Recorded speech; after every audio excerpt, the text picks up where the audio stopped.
Jesus, ele sempre, em todo o seu ministério, ele viveu cercado por pessoas. Por onde Jesus passava, uma multidão cercava ele, uma multidão provava dos milagres, uma multidão provava do poder que vinha dele. E no meio dessa multidão existiam grupos de pessoas. Se a gente for ler a partir do capítulo 16 em diante, a gente vai ver que também sempre aparecia diante de Jesus um grupo de pessoas, e aqui apareceram alguns saduceus e alguns fariseus. Para quem não sabe, essa classe, eles eram considerados as pessoas do conhecimento da época. E o Espírito Santo começou a ministrar algo muito forte aqui no meu coração. E essas pessoas perguntaram para Jesus, chegaram até Jesus e falaram: ei, dai-nos um sinal do céu, mostra-nos que tu realmente é o Cristo.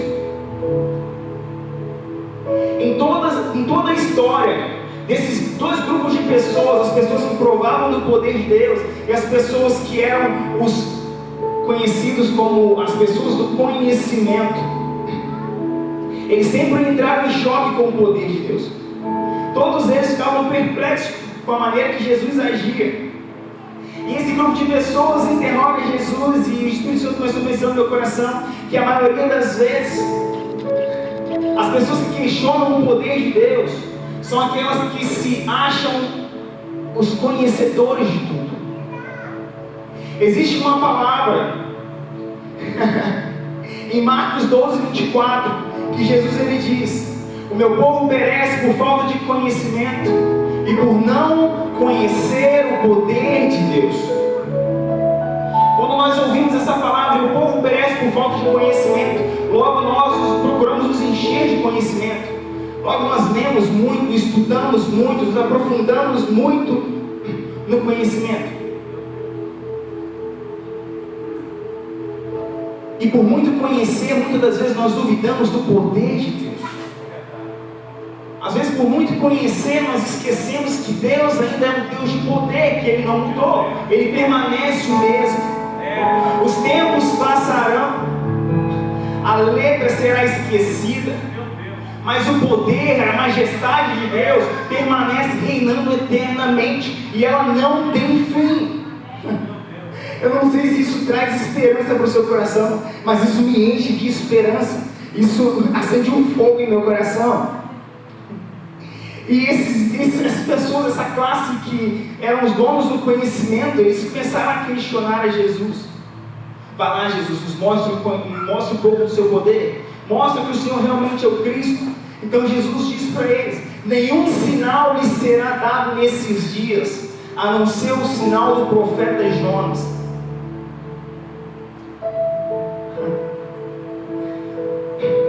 Sempre que o conhecimento tenta imperar sobre o poder de Deus,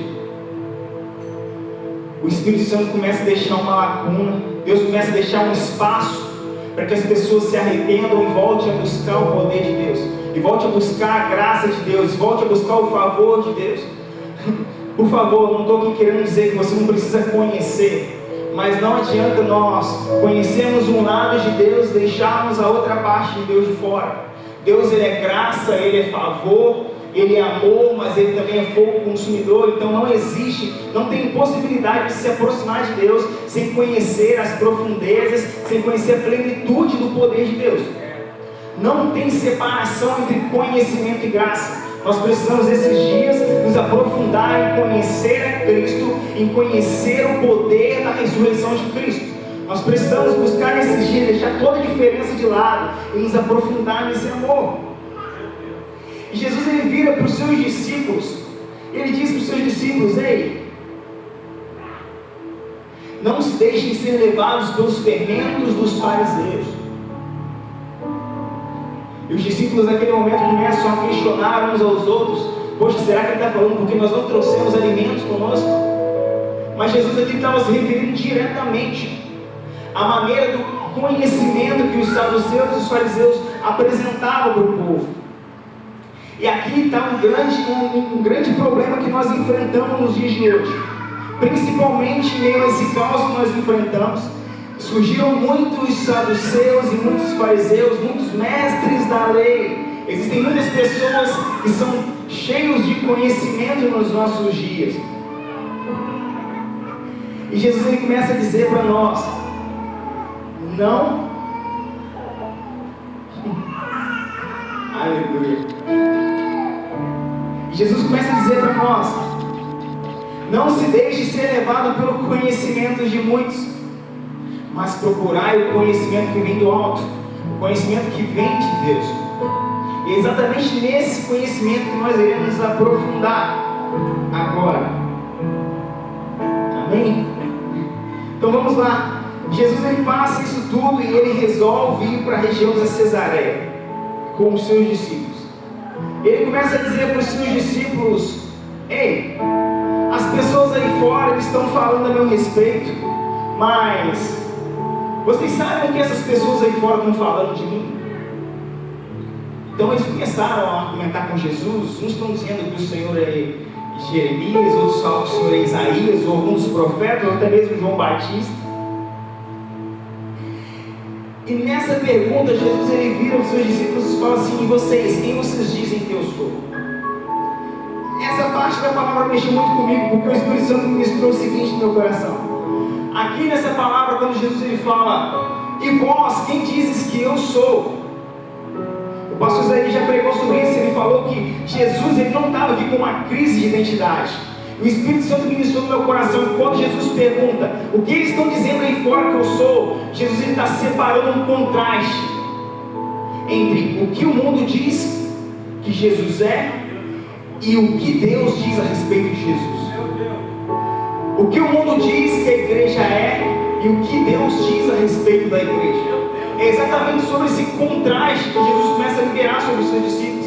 Ele começa a perguntar: beleza, o que eles estão falando aí fora? Eles começam a argumentar. Eles estão falando que você é isso e aquilo. E Jesus fala assim: beleza, esse é o conhecimento do mundo acerca do meu poder. Esse é o conhecimento do mundo acerca da minha palavra. Esse é o conhecimento do mundo acerca de muitas coisas. Mas existe um conhecimento que excede todo o entendimento humano, que somente a igreja carrega nesses dias, que somente eu e você, que somente nós carregamos através do Espírito Santo de Deus. Deixa eu tomar água. Ah, Jesus.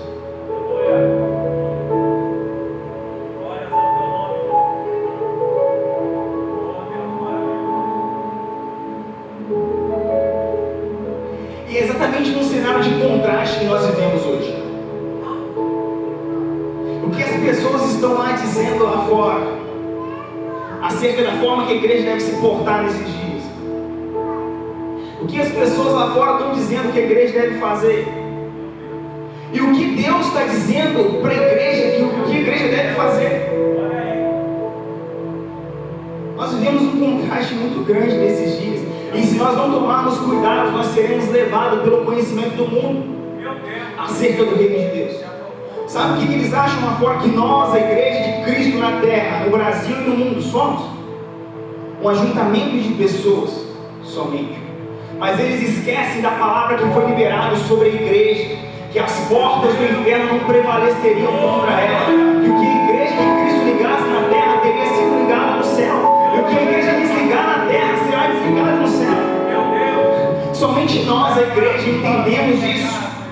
E por isso que muitos questionam a postura da igreja nesses dias. Ah, Jesus. Ah, se a igreja, se nós entendêssemos que o que nós carregamos, nós carregamos a cura para esse mundo.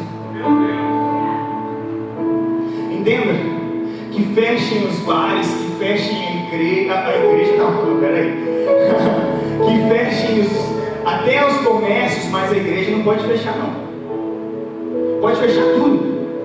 Agora o caos virá sobre o mundo quando as portas da igreja forem fechadas. O verdadeiro caos virá sobre o mundo quando a porta da igreja não mais estiver aberta. Que muitos irão procurar por Cristo Jesus. E enquanto Jesus não vem para buscar a sua noiva, as portas da igreja permanecem abertas. Só que aqui tem um grande problema. Nós precisamos estar preparados para o que vão falar da igreja. falar muita coisa acerca da igreja. Vão falar que a igreja é irresponsável, vão falar que a igreja não está nem aí por pessoas. Só que a igreja permanece viva, cheia do poder de Deus, transformando, curando, restaurando pessoas, porque a igreja permanece sendo a igreja de Cristo Jesus. E no meio desse contraste, Pedro se levanta. Pedro, que não tinha conhecimento aos olhos do grupo que ele andava, Pedro, que era o impulsivo da turma, Pedro era indouto, ele não sabia se expressar. Olha, meu Deus, Pedro não sabia se expressar publicamente para as pessoas. De repente Pedro se levanta e fala, independente do que eles dizem aí fora, tu és o Cristo, o Filho do Deus vivo. Tu és o Cristo, o Filho do Deus vivo. E quando Pedro diz isso, o que Pedro está dizendo? O que Pedro está querendo dizer? Tu és o prometido. Tu és o esperado por gerações e gerações, Jesus. Tu és aquele que cura, Jesus. Tu és aquele que transforma, Jesus. Tu és aquele que liberta. Tu és aquele que ordena e os espíritos malignos vão embora. Tu és Jesus. Pedro, ele tem essa revelação. E logo Jesus alegra o seu coração. Eu acredito que naquele momento o coração de Jesus se encheu de alegria. E Jesus disse para ele, muito bem, Pedro, não foi letra que te disse isso, não foi seus estudos que te disse isso, não foram pessoas, não foram filosofias humanas que disse isso para você, mas foi o próprio Pai que revelou isso para você. Foi o próprio Deus que revelou isso para você, Pedro. E a igreja, ela carrega a convicção que ela carrega. Não vem de letra, não vem de estudo, não vem do que as pessoas falam, vem de Deus. A convicção que a igreja anda na terra vem literalmente de Jesus. Aleluia. E é sobre ela que nós precisamos carregar, caminhar todos os dias da nossa vida. É sobre essa convicção que vem de Cristo Jesus. Essa revelação que vem de Deus. Só que existe um problema, a revelação que vem de Deus. Para que nós possamos receber essa revelação que vem de Deus, nós precisamos pagar alguns preços para receber essa revelação. Ninguém recebe nenhuma revelação vinda de Deus por receber. Todos os homens de Deus que receberam a palavra de Deus, Deus tinha um propósito por trás disso tudo. E a igreja, principalmente nesses dias, nós precisamos entender qual é o propósito por trás disso tudo. Será que nós estamos vivendo o propósito que Deus liberou para nós? Será que nós estamos realmente caminhando pelas palavras que Jesus liberou para nós? E o texto continua. Jesus disse para ele, as portas do inferno não prevalecerão contra ti, contra a igreja de Deus. Eu não sei se você sabe como funcionavam as guerras antigamente, mas as cidades, elas eram divididas por muros muito fortificados.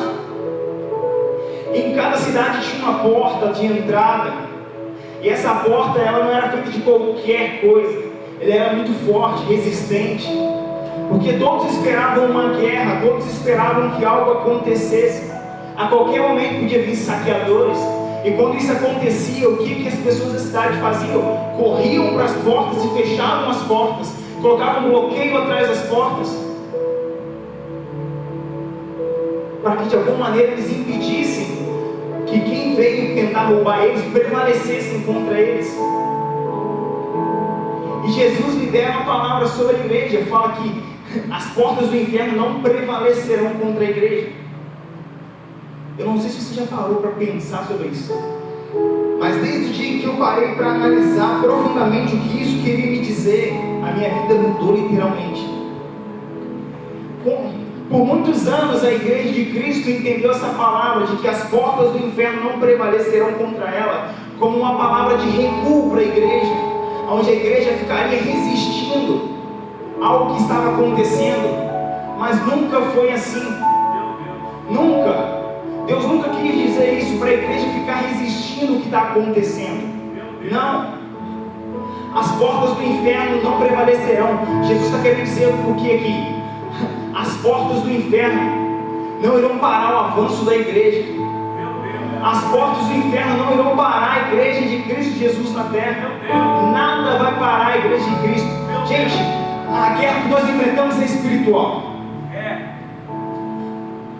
E se as portas do inferno não vão prevalecer contra nós, o que pode prevalecer contra a igreja de Cristo Jesus?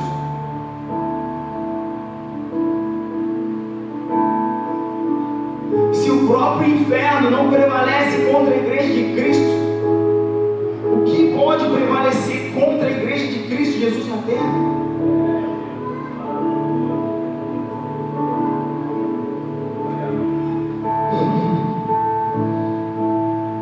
Então Jesus ele começa a partir desse momento a dizer para os seus discípulos que precisava morrer. Jesus começa a falar para eles: é necessário que eu vá e sofra todas essas coisas e que eu morra e depois de 3 dias ressuscite. E imediatamente Pedro, novamente, aquele que teve a revelação acerca de Cristo Jesus, ele segura Jesus pelo braço e fala: Jesus, você não pode morrer, Jesus. Isso não pode acontecer com você, Jesus. Então Jesus ele vira para Pedro e fala: você não entende das coisas que são do reino de Deus. Apartai-vos de mim, Satanás. Sai de mim, Satanás. Pedro acaba de receber uma palavra de bem-aventurança de Jesus, e daqui a pouco começa a receber uma repreensão de Jesus, porque ele não entendia o propósito pelo qual Jesus veio na terra. E é exatamente isso que infelizmente nós estamos enfrentando. A falta de entender o propósito da igreja na terra tem feito com que muitos da igreja ficam amedrontados com medo, que se prendam em suas casas e não cumpram os seus propósitos. O pior do que morrer é você viver uma vida sem cumprir o propósito que Deus estabeleceu para você. Não cumprir o propósito de Deus é a mesma coisa que pecar todos os dias.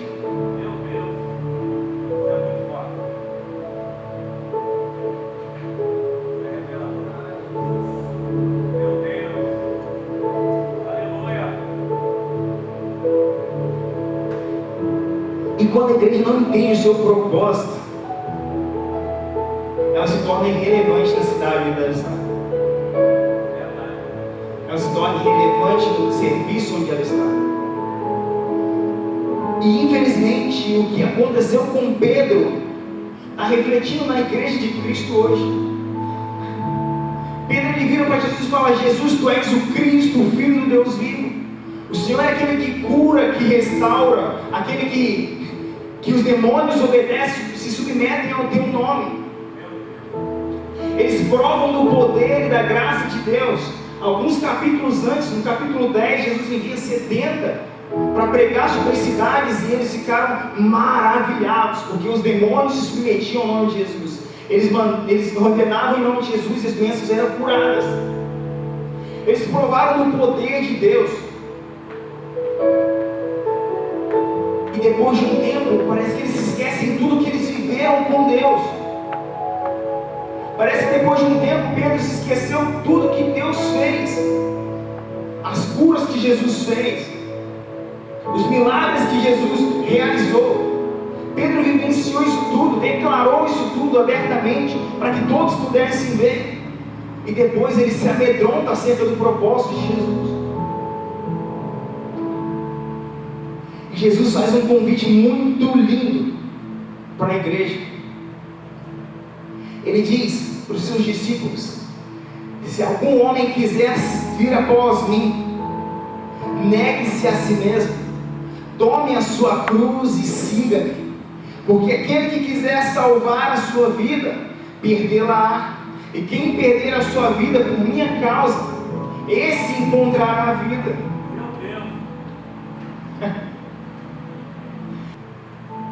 Deixa eu te dar uma boa notícia, e para muitos vamos se tornar uma má notícia.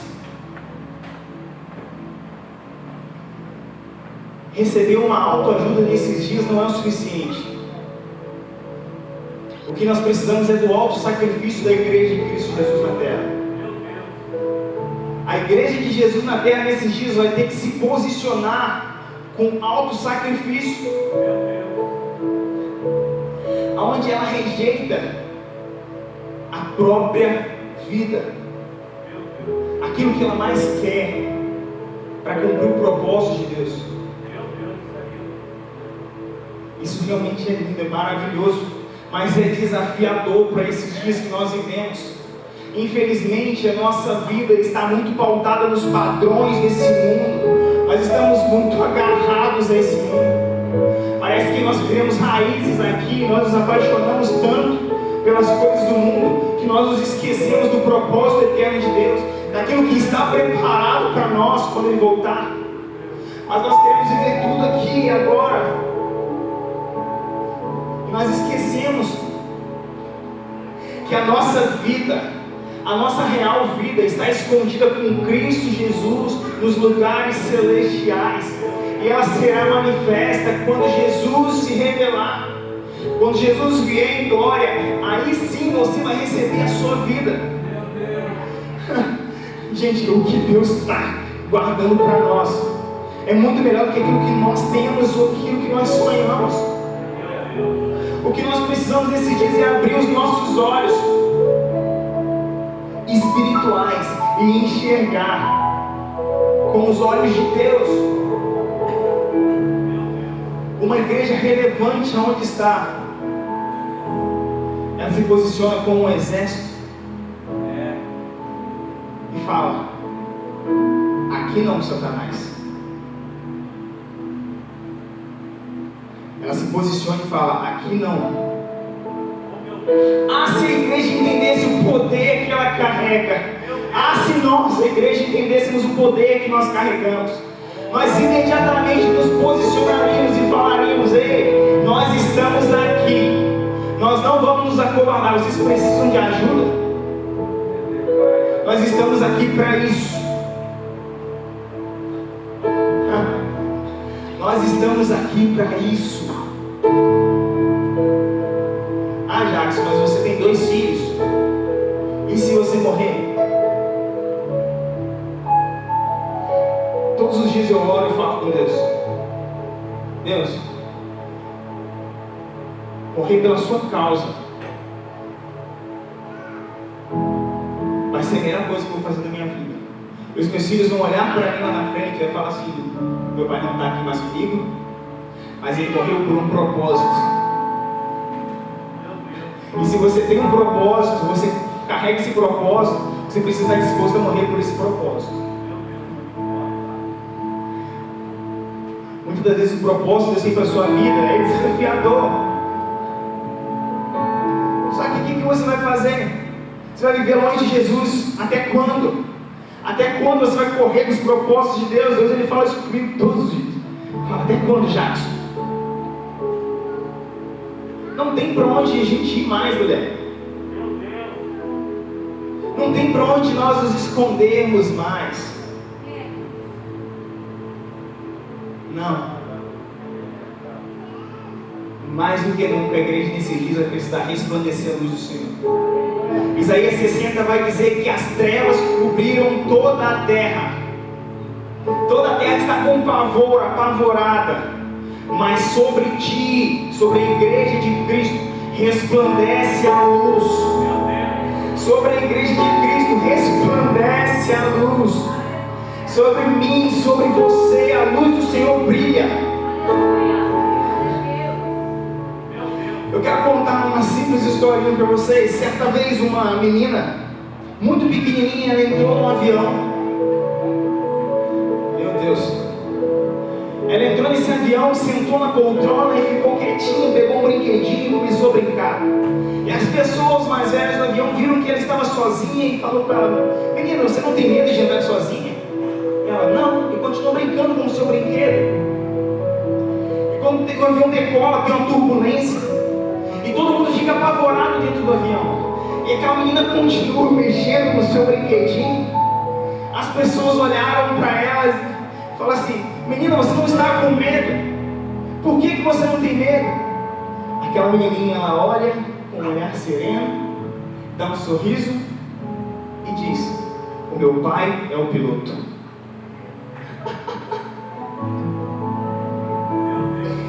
Do que tens tido medo, a igreja? Do que tens duvidado nesses dias? O nosso pai ainda é o piloto. O nosso pai ainda está no controle de tudo. No meio da turbulência, a igreja sorri. No meio da turbulência, a igreja continua de pé.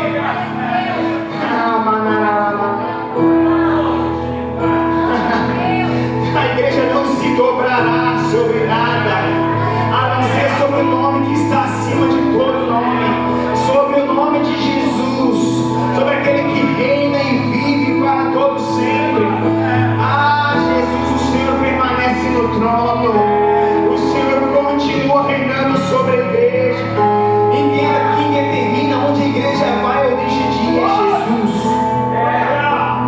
É Jesus quem diz: você vai e você fica. O que nós precisamos tomar cuidado é para não confundir as vozes do mundo com a voz de Cristo. Tem muita gente achando que está sendo guiado pela voz de Cristo Jesus, mas está sendo guiado por filosofias humanas. E o que nós vamos precisar nesses dias é dar ouvidos ao que Jesus diz sobre nós. Moisés, certa vez ele disse: Deus, se o Senhor for comigo, eu vou. Se o Senhor não for, eu não vou. De forma alguma ele falou: se o povo for comigo, eu vou, Jesus. Não. Moisés ele disse: se o Senhor for comigo. É o que nós vamos precisar nesses dias. É atentar os nossos ouvidos para a voz de Deus.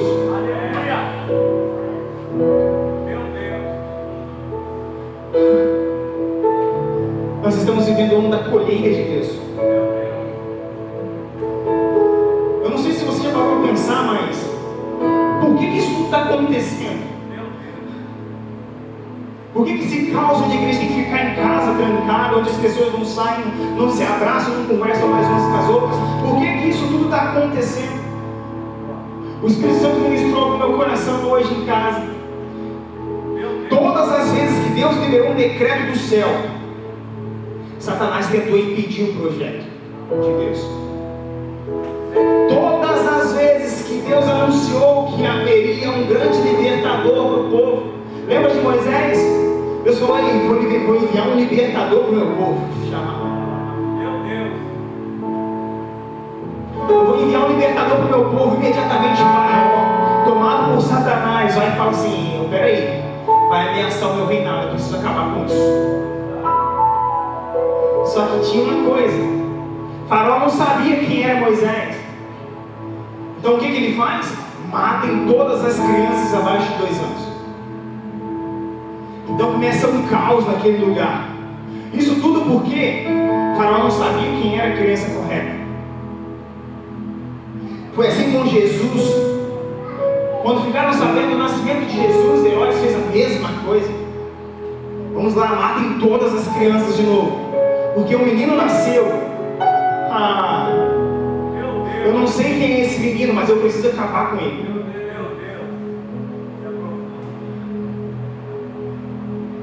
A classe de risco desses dias são os acima de 60 anos, ou os mais conhecidos como nós, a juventude, como os velhinhos. Escute isso, que isso é profético.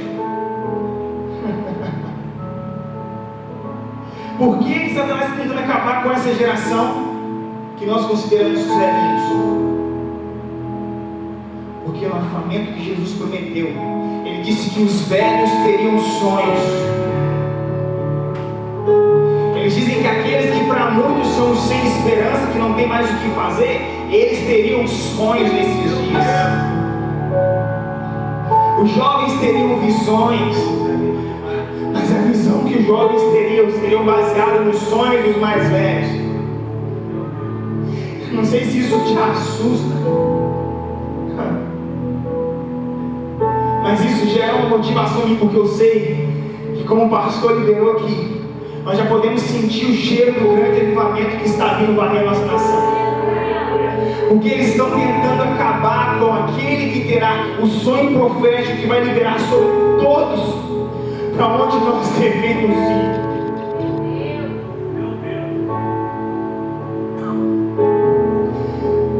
Mais do que nunca nesses dias, nós como Igreja de Cristo precisamos nos levantar e unir a nossa fé em oração e busca, pedindo misericórdia do Senhor sobre os nossos erros e orar para que, assim como esconderam Moisés, assim como esconderam Jesus,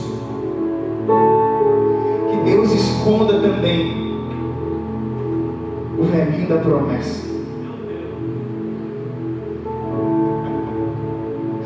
Oh, Jesus, meu Deus, mas eu estou com fogo aqui no meu coração. Há um tempo muito abundante preparado para nós. Os dias são maus sobre a face da terra, entenda isso. Nós não podemos maquiar as coisas. É daí para pior. Mas sobre a Igreja de Cristo, ela vai se regozijar nesses dias, vai se encher de alegria nesses dias, vai trazer esperança nesses dias. Deus está esperando os profetas da esperança se levantarem sobre nós. Os profetas do caos têm muitos, mas aqueles que são guiados pelo Espírito de Deus, que são os filhos de Deus, vão se levantar e se posicionar nesses dias. Nós entendemos isso, nós iremos nos levantar e apregoar as boas novas com o máximo de força que nós temos nesses dias, com o máximo de vigor que você possa empenhar nesses dias.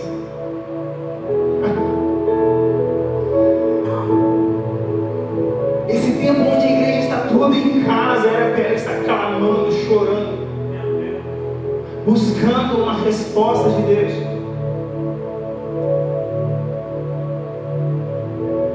Mas Satanás continua roubando o tempo da Igreja de Cristo, continua tomando o tempo da Igreja de Cristo se manifestar sobre a terra.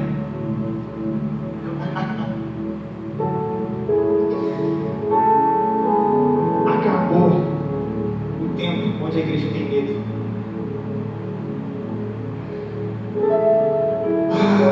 2 Timóteo, só para a gente terminar. Meu Deus. 2 Timóteo capítulo 1, versículo 7. Vai dizer: se tem uma coisa que eu peço que você guarde nessa noite, é isso. Deus não nos deu um espírito de temor, mas de poder, de amor, do Espírito Santo. O verdadeiro amor lança fora todo medo. Não há espaço para o medo naqueles que estão cercados com o amor de Jesus. Ao invés do medo, peça ao Espírito Santo agora, porque ele te enche de ousadia, de intrepidez. Eu peço que vocês coloquem de pé, vamos orar. Ah, Jesus, nesses dias de desespero, onde está todo mundo apavorado, a igreja permanece inabalável. E talvez você que está aí assistindo até enfraqueceu a sua fé durante esses dias. Mas nós iremos orar agora para que o Espírito Santo restaure a ousadia, a intrepidez, a coragem no meio da igreja. Aonde a nossa igreja iremos impor as mãos sobre os enfermos e eles serão curados. Isso foi liberado sobre nós. E infelizmente nós estamos deixando esse poder de Deus de lado. Em nome de Jesus, feche os seus olhos. Espírito Santo de Deus, o Rei da igreja, o majestoso, cheio de poder, aquele que ordena e milagres acontecem, aquele que fala e os montes se abalam. Rei de majestade, reina sobre gerações. Nós estamos como igreja agora nos posicionando e dizendo que nós somos a igreja de Cristo na terra e que a promessa que o Senhor liberou sobre nós permanece de pé. E nós te pedimos agora, Espírito Santo, encharca o coração dos teus filhos com coragem. Coragem. É coragem a palavra nesses dias. Todas as vezes que Deus chamou um homem, Ele disse: se coloque de pé. Seja forte e corajoso. Em nome de Jesus, reina com majestade nesse tempo. Nós declaramos agora, em nome de Jesus, o recuo das trevas sobre a nossa cidade, o recuo das trevas sobre a nossa geração. Nós nos posicionamos agora nas portas, Espírito Santo, da cidade. Nós estamos agora representando os soldados de Cristo, e nós sabemos que essas portas não irão prevalecer sobre nós. Em nome de Jesus, reveste a tua igreja de poder. Reveste a tua igreja de poder, Espírito Santo. Que os sinais e as maravilhas acompanhem a tua igreja por onde ela passar. Traga um reavivamento novamente, Espírito Santo. Assim como o Senhor fez no passado, onde muitos estavam com medo, Estevão se posicionou. E nós queremos nos posicionar agora como igreja do Senhor, independente do que vão falar de nós. Nós cremos naquilo que o Senhor disse a nosso respeito, que sobre a nossa tenda nenhum mal chegará. Nós cremos naquilo que o Senhor disse a nosso respeito. Libera sobre nós. Comece a orar agora por gerações, por nações. Essas nações estão sendo devastadas por esse vírus. Em nome de Jesus, tenha misericórdia, Espírito Santo, dos nossos irmãos que estão perdendo a sua vida. Nós te pedimos agora, em nome de Jesus, para que a cura seja desenvolvida. Em nome de Jesus, e acima de tudo, que o Senhor glorifique o teu nome nesses dias sobre todas as nações da terra, onde todos estão clamando e buscando pelo teu poder, onde todos estão buscando. Libera uma unção de quebrantamento, porque muitos dizem que faltam 4 meses, mas o Senhor está dizendo que os campos estão brancos. É a hora da colheita. Em nome de Jesus, prepara-nos, nos prepara, Espírito Santo, em nome de Jesus, para que nós não possamos perder essa oportunidade. Envolva-nos, Pai, em nome de Jesus. Essa é a nossa oração. Traga fé à igreja novamente, Pai, em nome de Jesus. Em nome de Jesus, em nome que está acima de todo nome, no nome que está acima de todo nome, aonde todos irão se dobrar, todos irão se prostrar. Esse vírus também se prostra diante do teu nome, e nós declaramos agora em nome de Jesus, em nome de Jesus, que retroceda, porque o teu nome é o que não tem poder. É sobre o teu nome que nós clamamos, é sobre o teu nome que nós caminhamos, é pelo teu nome que nós vivemos, é pelo teu nome que nós renunciamos, é pelo teu nome, Jesus, é pelo teu nome, Jesus, é pelo teu nome, Jesus, é pelo teu nome, Jesus, é pelo teu nome. É por isso que a igreja continua rompendo em fé. Em nome de Jesus, muito obrigado por levantar soldados nesses dias, soldados que estão marchando para a guerra. Em nome de Jesus, igreja brasileira que está nos ouvindo, não pare de marchar, não pare de adorar. Em tempos de guerra, não pare de buscar a face de Deus.